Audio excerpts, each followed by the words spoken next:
Hello everyone, I am doctor Sarika और आज हम बात करेंगे हमारे चैप्टर 3 के नेक्स्ट टॉपिक की, that is menstrual cycle.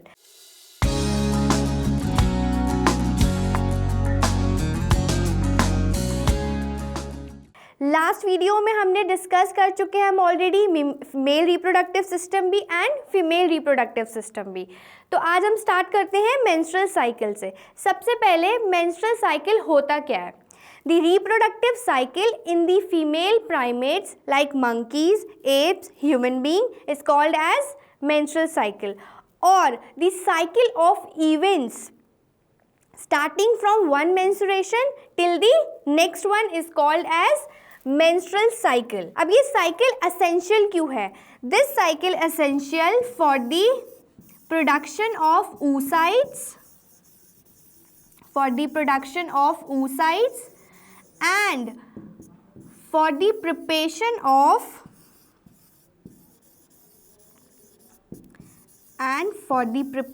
of uterus for pregnancy.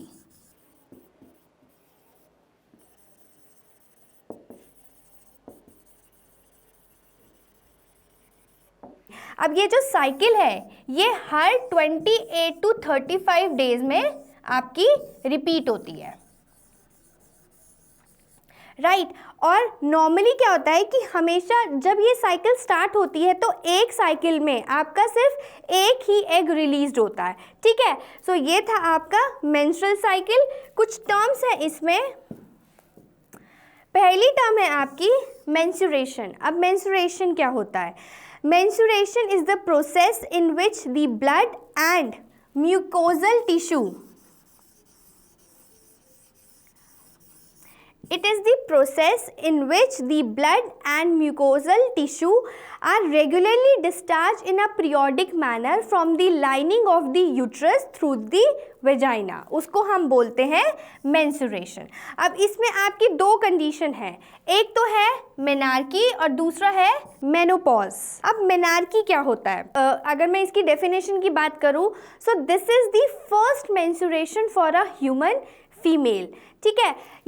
जब ह्यूमन फीमेल का फर्स्ट मेंस्ट्रुएशन स्टार्ट होता है तो उस सिचुएशन को हम बोलते हैं मेनार्की, ठीक है। Now it begins at puberty. और अगर हम एक्चुअल एज की बात करें मेनार्की के तो वो पर्सन टू पर्सन वेरी करता है and it also signals the beginning of the reproductive events or the beginning of the reproductive cycle in females. तो ये साइन है आपका जो फीमेल्स होती हैं उनके अंदर कि उनकी जो रिप्रोडक्टिव स्टेज है और रिप्रोडक्टिव एज है वो आपकी यहाँ से स्टार्ट हो जाती है, ठीक है, फीमेल्स में। नेक्स्ट जो है आपका फेज वो है मेनापॉज। मेनापॉज क्या होता है? मेनापॉज आपकी वो प्रोसेस है, it is the permanent ceasing of menstrual cycle due to the depletion of oocytes as a result of aging. yes, एक पर्टिकुलर एज के बाद जब आपकी वो रिप्रोडक्टिव एज ख़त्म होने लगती है और आपका परमानेंट सीज हो जाता है मेंस्ट्रुअल साइकिल, वो स्टॉप होने लगती है, तो उस कंडीशन को हम बोलते हैं मेनोपॉज। अब अगेन जो मेनोपॉज की एज है, जो एक्चुअल एज है वो वेरी करती है पर्सन टू पर्सन, लेकिन अगर मैं एक एवरेज एज की बात करूँ इस कंडीशन में तो वो हमेशा आपकी 45 to 50 ईयर्स में होती है। मेनार्क की अगर मैं बात करूं तो वो भी पर्सन टू पर्सन वेरी करती है, किसी की 13 ईयर्स में स्टार्ट हो जाती है, किसी की 15 ईयर्स में भी स्टार्ट होती है, तो वो डिपेंड करता है person to person.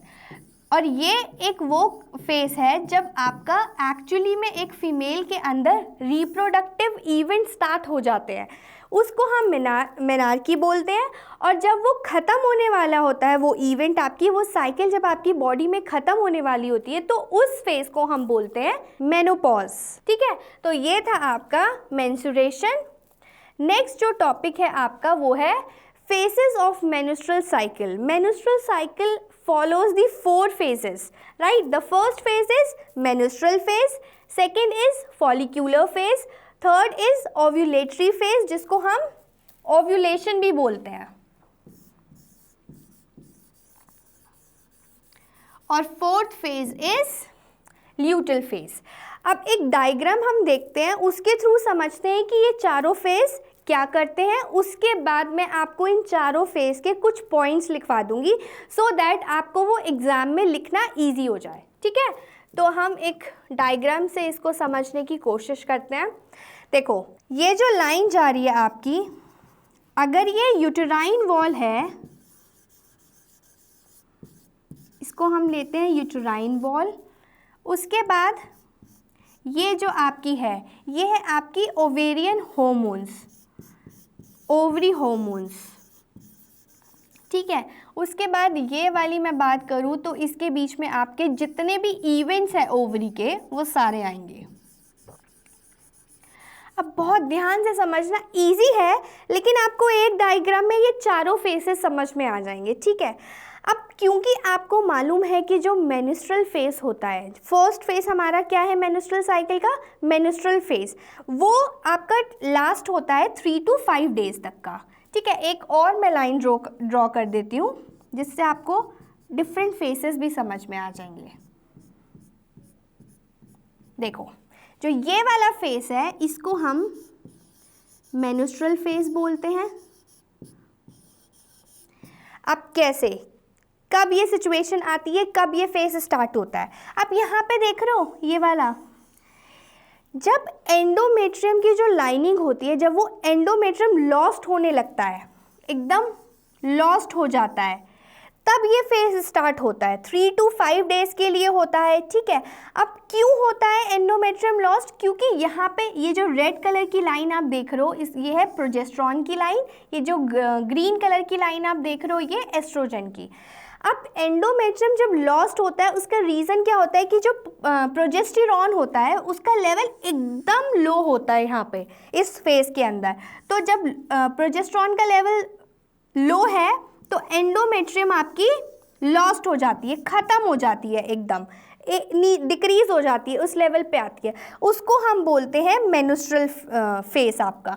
Next phase आपका आता है कि जब आपकी एंडोमेट्रियम इंक्रीज होना शुरू हो जाती है, ठीक है। इसका लेवल देखो बढ़ने लगा ना, यहाँ पे जो उसकी थिकनेस होती है एंडोमेट्रियम की, वो ऑलमोस्ट 2 to 3 mm होती है, ठीक है। अब यहाँ पे क्या होता है कि इसका प्रोजेस्टेरॉन जो है वो पिट्यूटरी ग्लैंड्स को स्टिमुलेट करता है। यहाँ पे आपके पिट्यूटरी ग्लैंड्स है, हॉर्मोन्स है, जिसमें आपका LH आता है और आपका FSH आता है। तो प्रोजेस्टेरॉन क्या करता है, जब वो लो लेवल पर होता है तो वो पिट्यूटरी हॉर्मोन्स को स्टिमुलेट करता है। स्टिमुलेट करने पर क्या होता है, आपको पता है कि फीमेल हमने पढ़ा था रिप्रोडक्टिव सिस्टम, तो उसमें हमने ओव्यूलेशन की बात की थी, oogenesis का प्रोसेस पढ़ा था, जिसमें प्राइमरी फॉलिकल से सेकेंडरी फॉलिकल बनता है, सेकेंडरी फॉलिकल से टर्शरी फॉलिकल बनता है और टर्शरी फॉलिकल से आपका मैच्योर ग्रेफियन फॉलिकल बनता है। सेम चीज़ यहीं पर यहाँ पर है। देखो, यहाँ पे ये बना आपका प्राइमरी फॉलिकल, ठीक है, फिर वो बढ़ता गया सेकेंडरी फॉलिकल, टर्शरी फॉलिकल, उसके बाद फाइनली ये यहाँ पे मैच्योर फॉलिकल बन गया, जिसको हम ग्रेफियन फॉलिकल भी बोलते हैं। तो जब ये ग्रेफियन फॉलिकल आपका बना तो वो वाला जो आपका फेज होता है, यहाँ तक का अगर मैं बात करूँ तो उसको बोलते हैं follicular phase. Basically this is the phase of maturation of follicles. यहाँ पे मेच्योर हुआ फॉलिकल, प्राइमरी से सेकेंडरी, सेकेंडरी से टर्शरी, उसके बाद आपका ये एक मेच्योर फॉलिकल बना जिसको हम ग्रेफियन फॉलिकल बोलते हैं। अब देखो यहाँ पे क्या हुआ, इस फेज में एंडोमेट्रियम की थिकनिंग बढ़ी, ठीक है, वो अप होने लगा। उसके बाद ये जो यहाँ पे जो हार्मोन है आपका एस्ट्रोजन, इसका लेवल भी बढ़ने लगा, ठीक है। तो इस फेज को हम बोलते हैं फॉलिक्यूलर फेज। और इसमें जो पिट्यूटरी हार्मोन होता है आपका FSH, फॉलिकल स्टिमुलेटिंग हार्मोन, ये भी इंक्रीज होने लगता है, ठीक है। अब नेक्स्ट स्टेज पे क्या होता है, ये जो आप मिड लाइन देख रहे हो ब्लैक कलर की, ये एक्चुअली 14th डे है। ये जो आपका 14th डे है, इस डे पर आपकी जो साइकिल होती है, जो आपके इवेंट्स होते हैं, उसको बोलते हैं ओव्यूलेटरी फेज और ओव्यूलेशन। अब क्या होता है, देखो यहाँ तक तो FSH का लेवल हाई हुआ।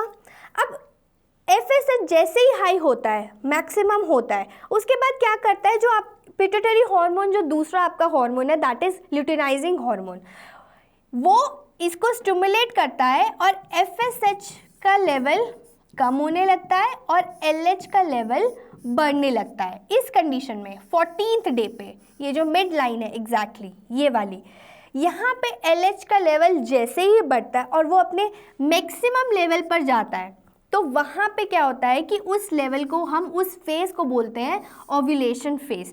आपको याद है जब हमने oogenesis पढ़ा था, तो लास्ट वीडियो में आप एक बार चेक भी कर सकते हो, जब आपका मैच्योर फॉलिकल बनता है, उसके बाद जब डिवीजन होता है, तो आपके पास एक सेकेंड पोलर बॉडी आती है और एक आपका ओवम आता है ग्रेफियन फॉलिकल से। तो ये आप देख रहे हो, यहाँ से ये निकलना शुरू हो गया ओवम ग्रेफियन फॉलिकल से, तो इस फेज को हम बोलते हैं ओव्यूलेशन और ओव्यूलेटरी फेज, और ये हमेशा आपके 14th डे पर साइकिल के मिड में आता है ये वाला फेज। ठीक है, तो फर्स्ट आपका मेन्स्ट्रुअल हो गया, सेकंड आपका फॉलिक्यूलर हो गया, थर्ड आपका ओव्यूलेटरी फेज हो गया। अब जो आपका ओव्यूलेटरी फेज के बाद जो फेज आता है यहाँ से यहाँ तक का, उसको बोलते हैं ल्यूटियल फेज।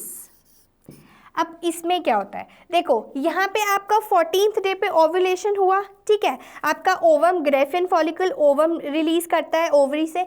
उसके बाद क्या होता है कि प्रोजेस्टेरॉन का लेवल आपका यहाँ तक तो लो था, फिर एकदम से प्रोजेस्टेरॉन का लेवल बढ़ने लगता है और आपका कॉर्पस ल्यूटियम डेवलप हो जाता है। ल्यूटियल फेज में क्या होता है, आपका जो प्रोसेस है ये, वो यही होती है कि फॉर्मेशन ऑफ कॉर्पस ल्यूटियम। अब यहाँ पे आपका कॉर्पस ल्यूटियम डेवलप हो जाता है।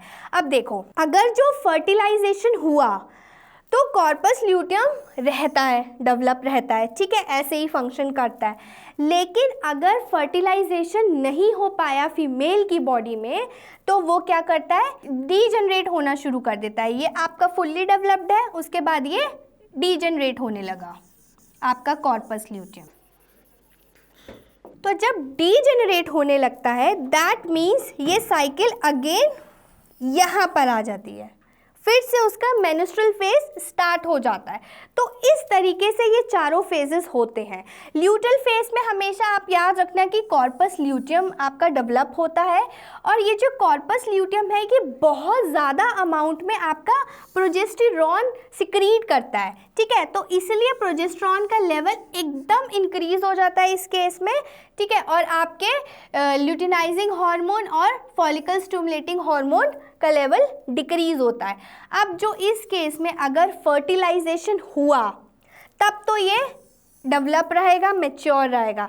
लेकिन अगर फीमेल की बॉडी में फर्टिलाइजेशन नहीं हुआ, तो क्या होता है, ये फिर से इसका लेवल डिक्रीज होने लगता है।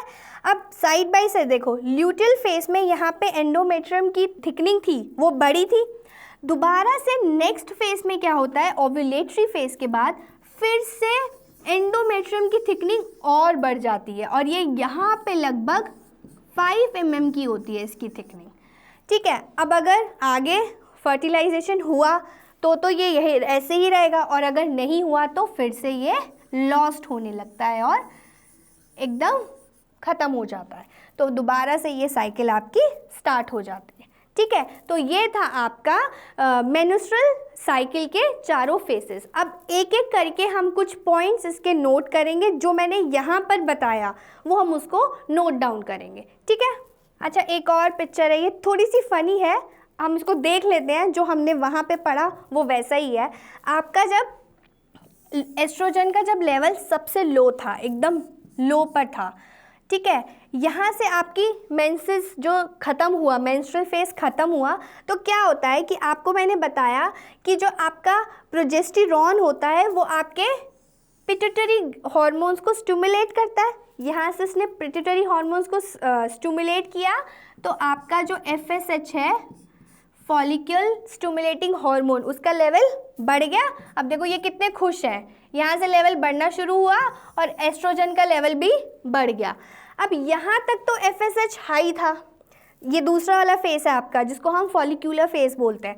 उसके बाद एकदम से LH आया, उसको गुस्सा आया और उसने क्या किया, FSH का लेवल डाउन कर दिया और अपना लेवल बढ़ा दिया। अब देखो इस पर ये अटैक करता है और इसको ख़त्म कर देता है, हटा देता है। वो फेस आपका क्या होता है, ओव्यूलेशन फेस, उसको हम ओव्यूलेटरी फेस भी बोलते हैं। ठीक है, अब जब ओव्यूलेशन हुआ उसके बाद क्या हुआ, फिर से खुश हो गया प्रोजेस्टेरॉन कि भैया मेरा तो लेवल बढ़ गया, हैप्पी हैप्पी फेसेस देखो दिखाने लगा ये आपका। और क्या होता है कि ये आपका कॉर्पस ल्यूटियम डेवलप कर देता है जैसे ही प्रोजेस्टेरॉन का लेवल बढ़ता है। अब कॉर्पस ल्यूटियम जब डेवलप हो गया उसके बाद अगर फर्टिलाइजेशन हुआ तो ये ऐसे ही रहेगा हैप्पी फेस के साथ, लेकिन अगर फर्टिलाइजेशन नहीं हुआ तो तब जो कॉर्पस आपका बनता है उसको हम कॉर्पस एल्बाइकैन भी बोलते हैं। यहाँ से क्या होता है कि ये डीजनरेट होना शुरू हो जाता है और फाइनली आपकी मेंसेस की कंडीशन फिर से आ जाती है। दैट मीन्स आपका मेंस्ट्रुअल फेज फिर से स्टार्ट हो जाता है। ठीक है, क्लियर हुआ? तो ये था आपका यूट्राइन साइकिल और मेंस्ट्रुअल साइकिल। नेक्स्ट हम बात करते हैं अब आपके हर एक फेस के बारे में। तो ये थी आपकी मेंस्ट्रुअल साइकिल। अब जो जितने भी हमने 4 फेसेस इसमें पढ़े उसके हम कुछ पॉइंट्स नोट डाउन कर लेते हैं सो दैट आपको एग्जाम में लिखने में इजी हो जाए। तो अगर मैं पहले फेस की बात करूं, so it is the period of menstruation when menstrual flow occurs. ठीक है, second point, it typically last for 3 to 5 days। ठीक है, अब होता क्यों है, because there is the breakdown of endometrium lining of the uterus and its blood vessels which form a liquid substance that come out of the vagina। तो इसमें क्या होता है, क्योंकि एंडोमेट्रियम का ब्रेकडाउन होता है, वो लॉस्ट हो जाती है और एक सब्सटेंस, लिक्विड सब्सटेंस आपके वेजाइना के थ्रू बाहर निकल जाता है। ठीक है, now it occurs when the ovum released from the ovary is not fertilized। जब ओवम रिलीज होता है ओवरी से और वो फर्टिलाइज्ड नहीं होता है तब आपका मेंस्ट्रुअल फेज स्टार्ट होता है। So it occurs when the ovum release from the ovary is not fertilised. ठीक है, अब नेक्स्ट पॉइंट है इसका, आप नोट डाउन कर लो। Next point, lack of menstruation indicate pregnancy, and the last point is menstruation may also affected due to stress, poor health and poor diet। ठीक है, तो ये था आपका menstrual phase। नेक्स्ट फेज की हम बात करते हैं जो है आपका follicular phase। अब follicular phase क्या है, this is the phase of maturation of follicle, right, face of maturation of follicles. अब इसमें हमने क्या पढ़ा था कि जो आपका प्राइमरी फॉलिकल होता है, the primary follicle grow fully to form Graafian follicle. ठीक है, आपको मालूम है होता है। इसमें क्या होता है, जो आपका एंडोमेट्रियम होता है रीजनरेट होता है थ्रू प्रोलिफरेशन, और इस फेज को हम प्रोलिफरेटिव फेज भी कहते हैं क्योंकि यहाँ पे जो एंडोमेट्रियम होता है वो रीजनरेट हो जाता है, रीजनरेट। और आपको पता है कि उस डायग्राम में हमने देखा था कि आपका एंडोमेट्रियम का लेवल बढ़ने लगता है और उसकी थिकनेस भी बढ़ जाती है जो आपकी 2 to 3 mm होती है ना। अब क्या होता है कि ये जो चेंजेस होते हैं ओवरी और यूट्रस में, ये आपके पिट्यूटरी हार्मोन को स्टिमुलेट करते हैं। कौन कौन से हैं पिट्यूटरी हार्मोन, आपका luteinizing hormone and follicle stimulating hormone. अब यहाँ पे क्या होता है फॉलिकुलर फेज में, आपका जो ल्यूटेनाइजिंग हार्मोन और फॉलिकल स्टिमुलेटिंग हार्मोन है, ये आपके ओवेरियन हार्मोन है, ये आपके गोनेडोट्रोफिन स्टिमुलेटिंग हार्मोन है। तो यहाँ पे जो है गोनेडोट्रोफिन हार्मोन का लेवल इंक्रीज हो जाता है। उसके बाद जो आपका फॉलिकल स्टिमुलेटिंग हार्मोन है, it stimulate the follicular development and it also stimulate the secretion of oestrogens by a growing follicle. ठीक है, तो इस कंडीशन में क्या होता है, फॉलिकुलर फेज में आपका FSH का लेवल एकदम हाई हो जाता है, जो आपके प्रोजेस्टेरॉन के लेवल को सिक्रीट करता है, स्टिमुलेट करता है in by a growing follicle. ठीक है, तो ये था आपका फॉलिकुलर फेज। नेक्स्ट है आपका ओव्यूलेशन, जिसको हम ओव्यूलेटरी फेज भी बोलते हैं। ओव्यूलेटरी फेज, ये कौन सा फेज है? It is the process by which release of ovum from ovary. आपके ओवरी से ओवम रिलीज होता है। अब ये कब होता है? जब FSH का लेवल डिक्रीज होने लगता है और LH का लेवल इंक्रीज हो जाता है। कौन से केस में? मिड साइकिल में, which is around 14th day of your cycle, है ना। 14th डे पे क्या होता है कि LH का लेवल बढ़ जाता है। जब वो मैक्सिमम लेवल पे पहुंच जाता है, जब ये इसका लेवल इंक्रीज होके मैक्सिमम लेवल पे पहुंचता है, तो उसको हम बोलते हैं LH surge, luteinising hormone surge. ठीक है, अब ये क्या करता है कि this induces the rupture of Graafian follicle and thereby release the ovum. तो जब ओवम रिलीज हो गया ओवरी से, उस फेज को हम बोलते हैं ओव्यूलेशन। ठीक है, नेक्स्ट है आपका ल्यूटल फेज। अब ल्यूटल फेज क्या होता है? Process of formation of corpus luteum. याद है आपको? एकदम हैप्पी सा स्माइल करके वो आ जाता है कॉर्पस ल्यूटियम कि चलो अब मेरा डेवलपमेंट हो गया, मैं आ गया। ठीक है, तो वो ल्यूटल फेज में होता है, यहाँ पे फॉर्मेशन ऑफ कॉर्पस ल्यूटियम होता है। अब इसमें क्या होता है, जो आपका रिमेनिंग पार्ट होता है ग्राफियन फॉलिकल का, वो एक्चुअली कॉर्पस ल्यूटियम बनाता है। That means corpus luteum is therefore the structure that is formed by the ruptured Graafian follicle. अब कॉर्पस ल्यूटियम क्या करता है, ये बहुत सारे अमाउंट में इस हार्मोन को सिक्रीट करता है। क्यों करता है? क्योंकि it is essential for the maintenance of endometrium. आपका जो प्रोजेस्टेरॉन है, it is essential for the maintenance of endometrium.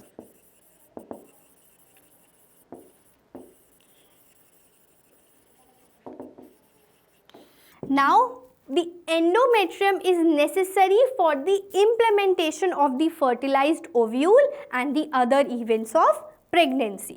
तो क्योंकि ये हमारे लिए नेसेसरी है फर्टिलाइजेशन के लिए, इसीलिए प्रोजेस्टेरॉन जो है वो सिक्रीट होता है लार्ज अमाउंट में, क्योंकि वो एंडोमेट्रियम को मेंटेन करके रखता है। अब अगर फर्टिलाइजेशन हो गया, दैट मीन्स प्रेगनेंसी के टाइम पे आपका जितना भी मेंस्ट्रुअल साइकिल है, उसके जितने भी इवेंट्स हैं वो स्टॉप हो जाते हैं। That means there is no menstruation. अगर फर्टिलाइजेशन नहीं हुआ तो क्या होता है कि अगेन एंडोमेट्रियम की जो लाइनिंग होती है वो ब्रेक डाउन हो जाती है, लॉस्ट हो जाती है, और उसके बाद आपका रिजल्ट्स होता है which results in the starting of the new cycle of menstruation. ठीक है, तो यहाँ पे जो है आपका मेंस्ट्रुअल साइकिल ख़त्म होता है। नेक्स्ट जो आपका टॉपिक है इस चैप्टर में वो है फर्टिलाइजेशन एंड इम्प्लांटेशन, जो हम नेक्स्ट वीडियो में डिस्कस करेंगे। Till then keep revising.